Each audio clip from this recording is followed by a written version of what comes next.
So all of these wires in my hand used to connect to all of these wires hanging from my steering column. But it's important that I just jot all this down because, as you can see, we've already noted the headlight configuration for driver side, passenger side, and now we made note of the steering column of what connected to which, because basically this is steering column to harness.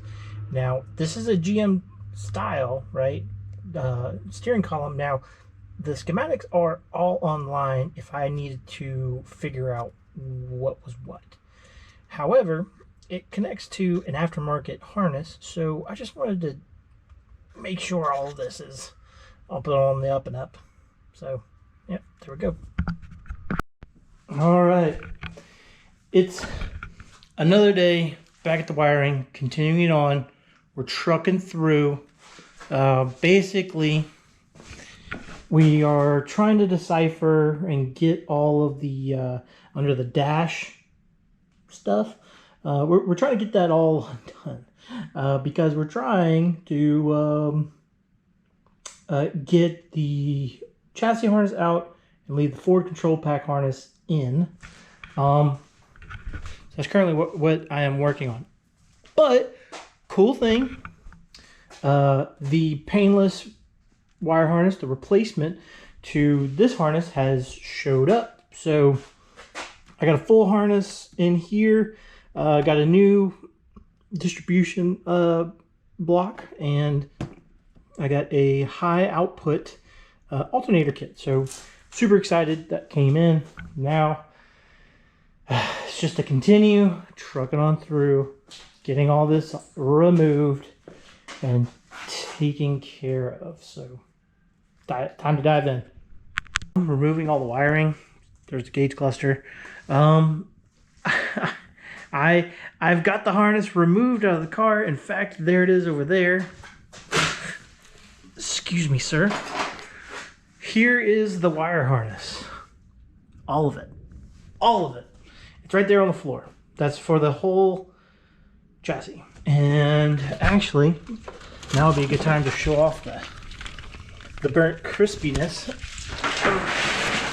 So, looking here, there you go. That's what it's gotten. That's what got hot. That's what got crispy. That is melted. It's terrible. Anyways, see, that could have been a total loss. Fire, burn the car to the ground. That's not good. I don't want that to happen. So that's why we have the new harness. Yeah, right here from Painless. So I'm going to install it. It was super difficult to get that harness removed, and to be honest, it was just miserable. So that's why I didn't film it. Nor would you have enjoyed me grunting, moaning, and yanking on wiring. So I didn't film that. But the next part of this is I need to kind of like clean up the engine bay a little bit. I'm going to strip the power cable or the loom off the power cables and stuff, and I'm gonna probably see about relocating the PCM for the control pack. Maybe putting it perhaps inside the cabin. That sounds like a smart idea to do that. Then probably going to take down the fuel regulator.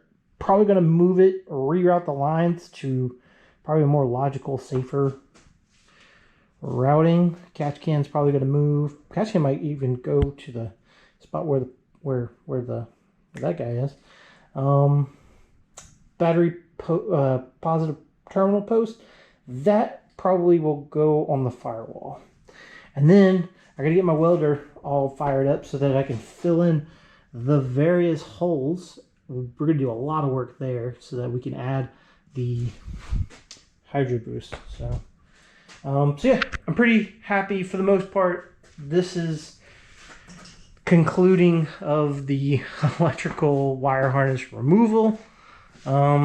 I had to basically pop the back seat apart in order to kind of grab that, and I ended up kind of just like getting the snips and cutting it really. So, because yeah, that was a pain in the ass. So I appreciate you guys watching. Stay tuned for the next update to this whole thing. Hopefully it's us getting the welder going so that we can do the fab work to the transmission tunnel for the master cylinder, and then probably do a little rearranging in the engine bay. But thank you for watching. I really appreciate it.